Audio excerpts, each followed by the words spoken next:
أعوذ بالله من الشيطان الرجيم. بسم الله الرحمن الرحيم.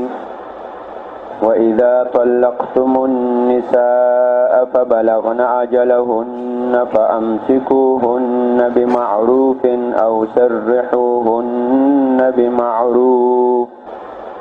ولا تمسكوهن ضرارا لتعتدوا ومن يفعل ذلك فقد ظلم نفسه ولا تتخذوا آيات الله هزوا واذكروا نعمة الله عليكم وما أنزل عليكم من الكتاب والحكمة يعظكم به واتقوا الله واعلموا أن الله بكل شيء عليم. بسم الله الرحمن الرحيم. سورة البقرة آیت نمبر 211. الله تعالی وی وَإِذَا طَلَّقْتُمُ النِّسَاءَ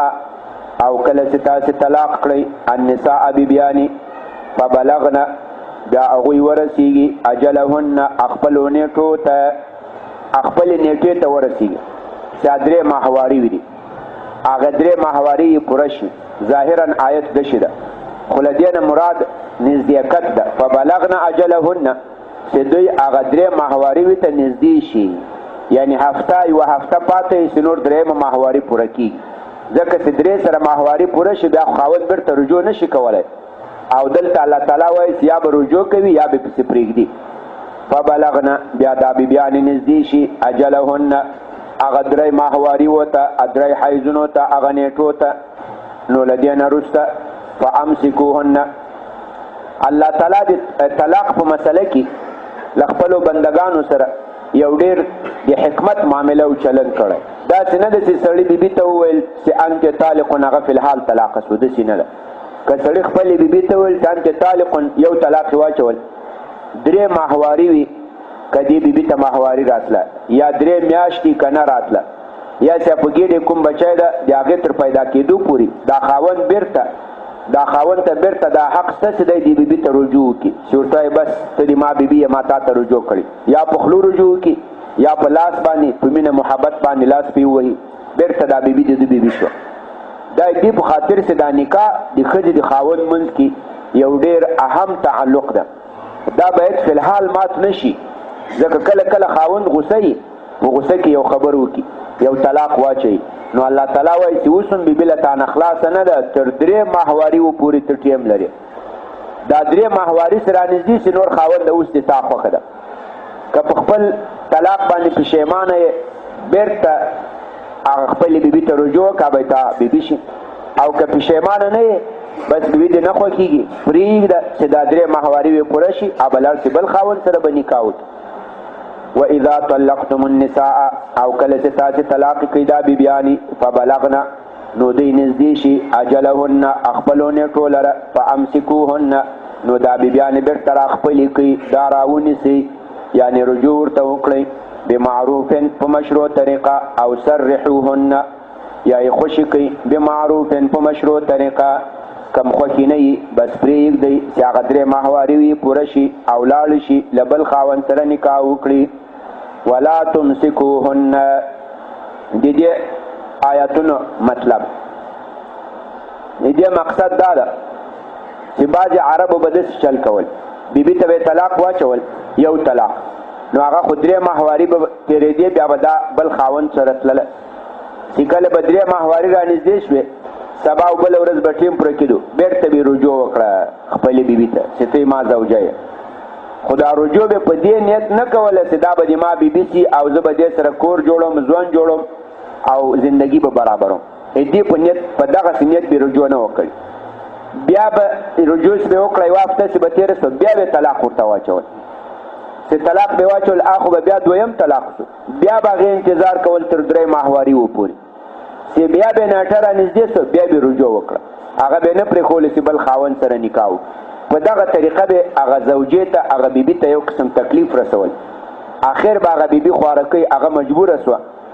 چې بس زه به تا ته څه پیسې درکړم مهر به درکړم ما ته سم طلاق واچو زه بل خاوند ته لاړه شم، غریب خو به مجبور اوسه چې داسې به قصه پسې روانه وي ایسته به پیسې هم ځینې واخیستې مهر به هم ځینې واخیست طلاق به یې ورته واچول الله وایي دا کار مه کوئ ولا تمسکوهن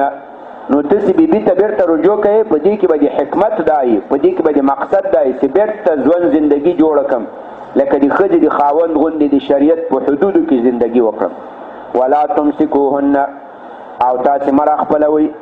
تاسې رجوع مه کوئ دې بیبیانو ته ضرارا لپاره د ضرر رسولو چې بیبي ته ضرر ورسوئ لتعتدو تر څو په دې بیبیانو باندې تجاوز وکړئ په دې باندې تیاری وکړئ ومن یفعل ذلک که څوک رجوع کړي په دې نیت باندې چې دا بیبي ته تکلیف ورسومه دا بیبي آزرده کمه تکلیف کمه په بیا بیا رجوع سره هغه مجبوره کم چې ما ته مهر راکړي ما ته پیسې راکړي ومن یفعل ذلک که څوک دا کار وکړي فقد ظلم نفسه نو یقینا د په ځان ظلم وکړو په ځان تجاوز وکړو ځان د الله تعالی عذاب ته برابر کو ولا تتخذوا دلته الله تعالی اوس یو بل مسله بیانوي دا ده الله تعالی په هر حکم کې یو حکمت وي یو فلسفه وي نو تاسې باید هغه د الله حکم د هغې حکمت د هغې فلسفې لپاره عملي کړئ لکه اوس مثال الله تعالی ویلي دي که سړي ښځې ته یو طلاق واچول دا ښځه فی الحال نه طلاق ازادیږي طلاق خو واقع سو خو فی الحال ښځه پردی نه سوه تر 3 ماهواري پورې الله دې خاوند ته ټیم ورکړی اوس په دې کې څه حکمت ده په دې کې حکمت دا ده کله سړی غوسه شي ذهن یې کار ونه کړي طلاق واچوي سبا بیرته افسوس وکړي یوه جمعه وروسته 2 جمعې میاشت وروسته بیرته ارمان کوي افسوس کوي دا مې څه بد وکړو الله وایي بالکل بد دې وکړو بیرته رجوع وکړه زوجه به د خپله زوجه سې بیرته ژوند زندګي جوړه کړه په دې 3 میاشتې یا 3 ماهواري وي په دې کې حکمت دا ده چې که دا خاوند پښیمانه سي له خپلې کردې نه دی بیرته رجوع حق هم لري په دې کې حکمت دا ده نو اوس ته راولاړ سې دغه د حکم حکمت لپاره چې الله تعالی دا رجعت جوړ کړی ده دا طلاق رجعي جوړ کړی ته راولاړ سې دا رجوع کول دا د ښځې د ضرر لپاره استعمال کړې یو وارې طلاق واچوې 3 ماهواري انتظار وکړې چې هغه قریب سي بیا رجوع وکړې بیا طلاق واچې بیا 3 ماهواري نو تا د الله سې د کوم حکمت لپاره حکم جوړ کړی هغه د ښځې د ضرر لپاره استعمال کو نو دا خو تا د الله په احکاماتو باندې پسخند وکړو استهزاء دی وکړه سخریه دی وکړه دا به نه کوي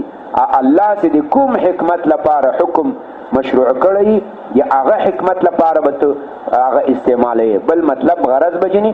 نه اخلي ولا تتخذوا او تاسې مه نیسئ آیات الله آیاتونه د الله تعالی احکامات د الله تعالی هزوا ملنډي د الله تعالی آیاتونو باندې ملنډي مه کوئ د کوم حکمت لپاره چې آیاتونه نازل شوي د هغه حکمت لپاره یې وکاروئ واذکروا نعمت الله او تاسې یاد کړئ نعمت د الله تعالی علیکم په خپلو ځانونو الله تعالی په تاسو کوم انعام کړی ده آسماني دین یې درکړی آسماني احکامات یې درکړي تاسې دا د الله نعمتونه دا یاد کړئ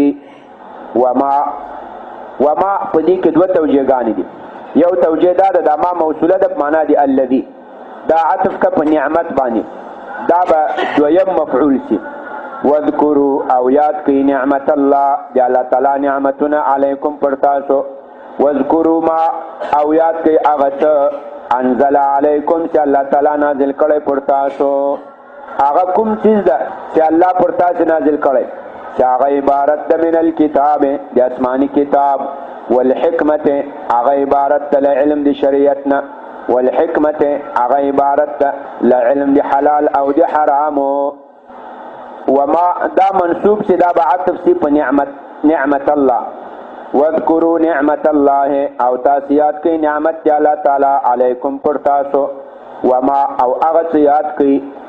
انزل چې الله تعالی نازل کړی پر تاسو چې هغه عبارت ده دا من به بیانیه سي چې هغه عبارت ده له آسماني کتاب نه والحکمت او علم د حلال او د حرام چې دا مفعول به سي لپاره دي واذکروا یعظکم به دا به حال سي او هغه چې الله تعالی په تاسو نازل کړی په داسې حال کې یعظکم الله تعالی تاسو ته وعظ کوي الله تاسو ته نصیحت کوي به په دې آسماني کتاب سره 2یم توجیه وما دا مبتدا کوي اوله جمله په دې چې ختم کړي واذکروا نعمت الله علیکم یاد کړئ د الله تعالی نعمت پر تاسو چې هغه دین د اسلام ده د دې دین د دې نعمت ذکر وکړئ دا څونه لوی سعادت ده وما دا به بله جمله وما او هغه څه چې الله تعالی نازل کړي په تاسو چې هغه عبارت ده له قرآن او له حکمت له علم د حلال او د حرام دا به ټول مبتدا سي ما موصول سره لسیلی دا به مبتدا سي یعظکم به پاغه سره الله تاسو ته نصیحت کوي دا به خبر سي واتقوا الله لا الله تعالی نه ويریږي واعلموا او پوشي ان الله یقینا الله تعالی بكل شيء علیم الله په هر څه علم لري الله په هر څه علم لري نو دی الله تعالی احکامات غلط مې استعمالوي الله تعالی چې دا رجوع خپل بیبي ته مشروع کړي دا د دې لپاره کته پښیمانه سوې نو ته بیرته بیبي ته رجوع وکړه دې لپاره نه چې ته بیبي ته ضرر ورسوي واذا طلقتم النساء دې آیاتونو سبب نزول شأن نزول حادثو یو صحابي ده د معقل ابن یسار په نامه هغه خپل خور یا لور دواړه روایت راغلي د جمیله په نامه یا د جمیله په نامه په دا نامو کې هم دوه روایت راغلي جمیله یا جمیله یو کس ته په نکاح ورکړی و بیا هغه خاوند د خور ته یا د لور ته طلاق واچول رجعي طلاق واچول یو طلاق نو رجعي طلاق کې خو چې تر څو ادرې ماهواري وي پوره کېږي خاوند بیرته رجوع کولی شي له نکاح نه غیر تجدید د نکاح نه غیر هم رجوع کولی شي خو هغه خاوند په دې درې ماهواري کې رجوع ونه کړه 3 ماهواري وي هم پوره شوې نیټه یې ختمه شوه وروسته بیا خاوند راغی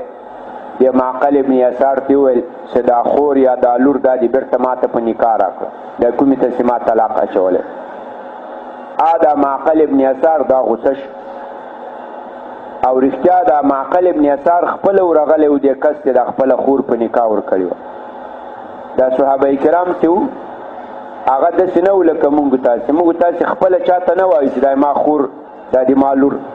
دا تا ته په نکاح درکوم کوم سړی چې م خوښ شي یا کوم کس م خوښ شي خپله نه وایو دا یو قسم موږ تاسې ته له غیرت نه له شجاعت نه له بهادري نه لرې خبر ښکاري صحابه داسې نه ول د غوز به یو کس خوښ شو خپله به هم پسې ورتو لکه د عمر رضی لور حفصه رضی چې کله کونډه شوه خاوند یې وفات شو ابوبکر رضی الله تعالی عنه ته خپله درخواست وکړو چې زه به دا لور تا ته په نکاح درکړم هغه بیا هېڅ جواب ورته ونه ویل بیا عثمان رضی الله ته درخواست وکړو بیا هغې هم ورته جواب ونه ویل له دواړو نه په زړه کې ډېر خفم شو چې وګورئ ما تاسو ته له خپلو درخواست هم وکړو تاسو یو جواب هم نه راته وایاست د هو یا د نه په دغه حالت کې وو په دې ورځو کې وو چې نبي علیه الصلاة وسلام درخواست راغی چې دا لور دې ما ته په نکاح راکړه بیا یې نبي علیه الصلاة وسلام ته په نکاح ورکړه بیا هغه ابوبکر او عثمان رضی الله تعالی عنهما دواړه ده ته راغلل چې ته ناراضه شوی نه یې تا موږ ته داسې پیشکش وکړو او موږ تا ته جواب ونه ویل دا دې وجې نه چې نبي علیه الصلاة وسلام د موږ په مجلس کې دا ستا د لور ذکر کړی و نو هغه خبر موږ سره امانت وه نو ځکه موږ تا ته هېڅ جواب نه سوی ویلی سکوت هم کړی و نو دې معقل ابن یسار هغه کس ته دا خپله خور دا په خپله په نکاح ورکړې وه دی پسې ورغلی و بیا هغې طلاق ورته واچول چې عدت یې پوره شو بله ورځ راغی وایي زه خو بېرته دا تا خور سره نکاح کول غواړم هغې ورته ویل ما د تا څومره اکرام وکړو خپله خور مې تا ته په نکاح درکړه او تا له هغې سره وخت تېر کړو بیا د طلاق رجعي واچول په طلاق رجعي کې دې هم چېرته رجوع ونه کړه په اوله ماهواري دویمه درېیمه په یوه کې هم رانغلې اوس راغلې بالکل په الله قسم زه به بیا تا ته خپله خور په نکاح در نه کړم د خور هم دا خوښه وه چې بېرته له د اول خاوند سره نکاح وکړي د خور هم دا رضایت و په دې کې الله تعالی دا آیاتونه نازل کړو چې او د بیبیانو د زنانو او خپلوانو ورونو پلرونو ترونو نور متعلقینو کله چې ستاسې د خور د لور له یو خاوند سره رضایت وي میلان وي دا مه منې کوئ هغه پرېږدئ چې هغه خپل خاوند سره نکاح وکړي، د دې مانع مه جوړوي. دا آیاتونه چې نازل شول معقل ابن یسار فی الحال وویل چې بس زه د خپل قسم کفاره ورکړم. د قسم کفاره یې ورکړه او بیرته ورغی په هغه کس پسې کوم مخکنی خاوند خپل خور اخور یا لور آی بیرته په نکاح ورکړه. الله تعالی وایي واذا طلقتم النساء او کله چې تاسې طلاق کړئ د خپلې بیبیانې فبلغن اجلهن بیا دا بیبیانې ورسیږي اجلهن خپلو نیټو ته، یعنی هغه نیټو ته نږدې شي، هغه 3 ماهواري هغې ته نږدې شي، سبا بله ورځ 3 ماهواري پوره کېږي. فلا تعذلوهن نو تاسې مه منې کوئ دا خپلې خورګانې دا خپلې لورګانې ان ینکحن داسې دوی په نکاح کې ازواجهن خپل خاوندان. نو بیا دا خپل خور مه منې کوه که دې لا خپل مخکني خاوند سره نکاح کوله ته ورته وایې نه دې سره به بیا نکاح نه کوې. او سره له دې چې په دغه جي کې د معقل ابن یسار د خور هم دا خوښه وه چې بیرته لا مخکني خاوند سره نکاح وکړم او هغه هم بیرته راغی مطالبه یې وکړه. دا ورور یا دا پلار دا هسې په یو ضد کې راغی وایي ما اول تا باندې څونه احسان کړی و تا دې ما خور لور راته طلاقه کړه اوس یې نه در کوم، په ضد کې راغی. الله وایي دا مه کوئ. فلا تعذلوهن نو تاسې مه منې کوئ دا خپلې خورګانې لورګانې ان ینکحن داسې دوی په نکاح کې ازواجهن خپل مخکني خاوندان کوم چې طلاق یې ورته اچولی. اذا تراضوا بینهم بالمعروف اذا تراضوا که چېرته دی تاسې خورګانې لورګانې او مخکني خاوندان تراضوا د خپل منځ کې خوښ ول بالمعروف په مشروع طریقه، که دوی په خپل منځ کې په شرعي طریقه خوشحاله ول. د دوی دویم ځل اراده هم دا وه چې دا ځل به نکاح وکړو او ښه د شریعت په چوکاټ کې به چلیږو، د شریعت په حدودو کې به چلیږو، بالکل به یو بل سره بد نه کوو. که دوی منځ کې دغسې شرعي رضایت راغلی و نو بالکل یې مه مانع کوه، پرېږده چې د خپل مخکني خاوند سره نکاح وکړي. ذلک الله تعالی وایي دا حکم چې ده چې د خپل خور او لور مه منې کوه، دا مه منې کوه چې هغه له خپل مخکني خاوند سره نکاح وکړي. ذلک دا حکم چې ده یوعظ به په دې حکم سره نصیحت کېږي من هغه مسلمان لره کان منکم چې هغه وي له تاسو نه یؤمن بالله چې هغه ایمان لري په الله والیوم الاخر او په ورځ آخره باندې. الله وایي په دې حکم سره هغه چاته نصیحت کېږي چې هغه په الله او په ورځ آخره ایمان لري، هغه دا حکم مني. څوک چې په الله او په آخرت ورځ ایمان نه لري هغه دا نه مني، لکه اوس یو هندو یو سیک یو یهودی نصرانی هغه دا آیتونه نه مني. موږ تاسې منو ولې موږ په ایمان لرو. الله تعالی وایي ذالکم دغه حکم ای مؤمنانو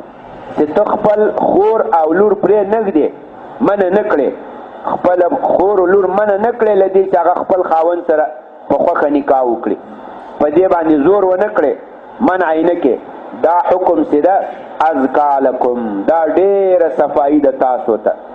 و اطهرو او دا ډېر طهارت ده. ازکا په معنا د تقوا، دا تاسو ته ډېره تقوا ده. ولې د الله له حکم سره برابر شو، الله چې څنګه ویلي و تاسې همداسې کار وکړو، او د سړي عمل کرد چې د الله له حکم سره برابر شي دا تقوایي. و اطهرو او دا ډېره صفایي ده د تاسې عزت او پردې لره، په دې کې د تاسې عزت او پرده ډېره خوندي کېږي. که تاسې سوچ کړئ دا کله ناکله د سړي د خور او لور یو کس خوښي سم په شرعي طریقه یې خوښي، هېڅ شرعي ممانعت پکې نه وي، هغه د دې سیال هم وي، ښه سړی هم وي، کورنۍ هم ښه وي، خو منتها کله یا غریب وي یا داسې ملکانو خانانو امیرانو وزیران نه وي. دلته چې دا خور و لور خپل پلار ورور دې ته ووایي چې زه خو دې پلانې سره نکاح کول غواړم، نه هغه داسې ده،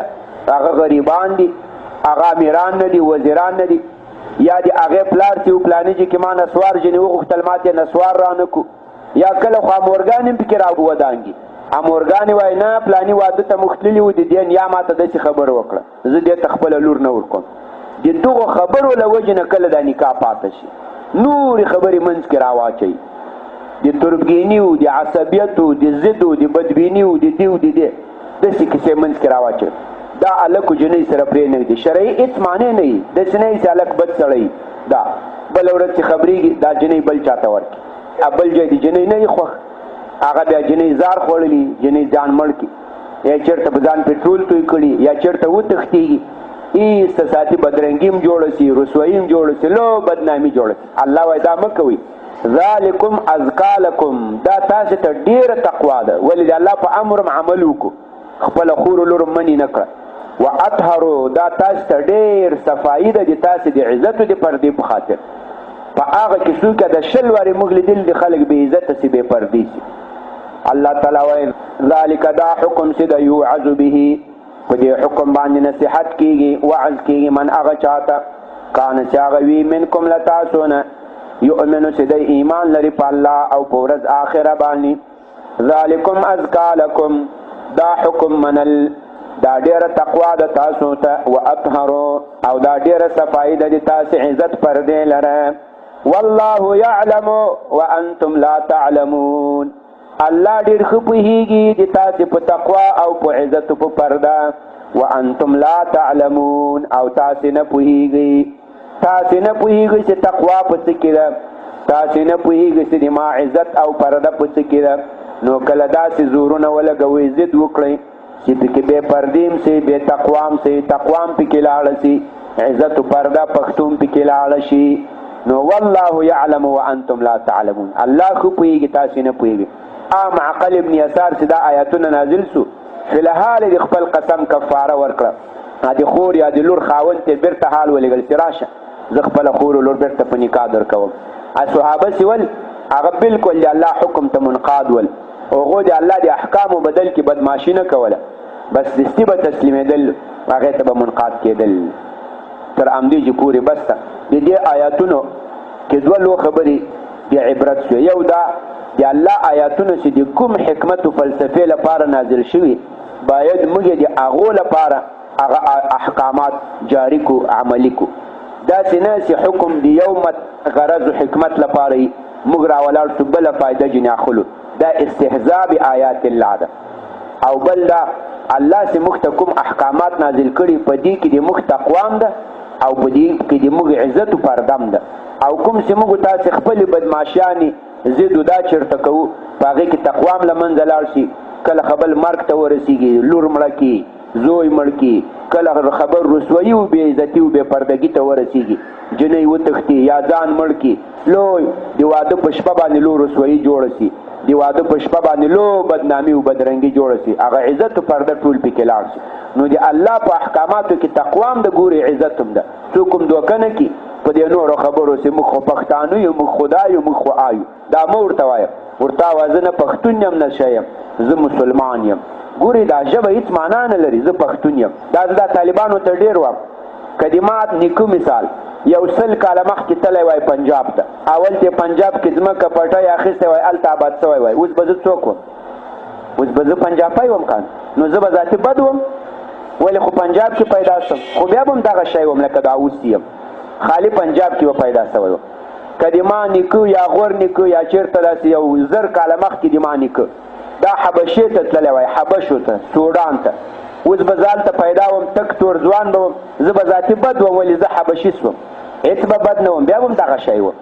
دا قومیت دا له ذهنه وباسي قرآن و حدیث د الله احکامات ایمان و اسلام او بیا د موږ ایمان خو تر هر څه مخکې ده په ازل کې موږ ایمان راوړی په ازل کې الله موږ تاسې پیدا کړو بیا یې راته ویل الستو بربکم وایي زه تاسې رب یم که نه یم ټولو موږ تاسې ورته بلا بلکې ولې نه ته د موږ رب یو موږ په دې ګواهي وایو موږ په دې شاهدان نو پښتانه اوس شولو چې پښتنو وطن کې پیدا شو اوس دا 150 کاله او مسلمانان څه وخت هغه په ازل کې وو نو ازل خواته ګوري چې موږ په ازل کې په دې هر څه باندې وعده م کړې وه چې الله دا به منو په دې کې رواجونو خبرو د خلکو دې ته مه ګرځئ پسې توجه مه کوئ او کله چې یو نیم انسي شیطانان هم سړي ته وایي نه موږ خو داسې یو موږ خو داسې یو بیا دا آیتونه ورته پیش کوي چې زه دغه آیت باندې عمل کوم الله تعالی دې موږ تاسو ته د نیکو اعمالو توفیق را نصیب کړي یا الله دا ترجمه او تفسیر خپل حضور کې قبول و منظور کړي د دنیا او آخرت سعادت هم نصیب کړي یا الله لکه څنګه چې تا احکامات دې داسې د موږ ځوان زندگی کور ملکونه په قرآن او په حدیثو په شریعت باندې جوړ او رڼا کړي اسلامي ملکونو کې امن و امان راولې د کافرانو دا شر و فساد یا الله په خپل فضل سره ختم کړي یا الله دې رحمت او د خیر بارانونه وکړي. دلته یو ملګری ده دعا یې غوښتلې ده، دعا وکړي، وایي اپریشن د ناروغ ده، الله تعالی دې د اپریشن کامیاب کړي، مریضانو ناروغانو ته د الله تعالی صحت عافیت ورکړي. نور حاضر مجلس کې څوک ناروغان وي الله تعالی دې ټولو ته صحت عافیت ورکړي. کورونو کې دې موږ تاسې مشران کشران الله تعالی دې صحت عافیت نصیب کړي. یو بل ورور هغه مخکې دعا غوښتلې وه، هغو ته هم دعا وکړي الله تعالی دې مشکلات اسانه کړي. مجاهدینو دې الله تعالی جهادونه قبول کړي، د شهیدانو دې الله تعالی شهادتونه قبول کړي، خپلوانو دوستانو ته دې الله تعالی اجر و ثواب ورکړي. عاقبت کې الله تعالی موږ تاسې ټول په خپل حفظ و امان کې وساتي. وصلی الله تعالی علی خیر خلق.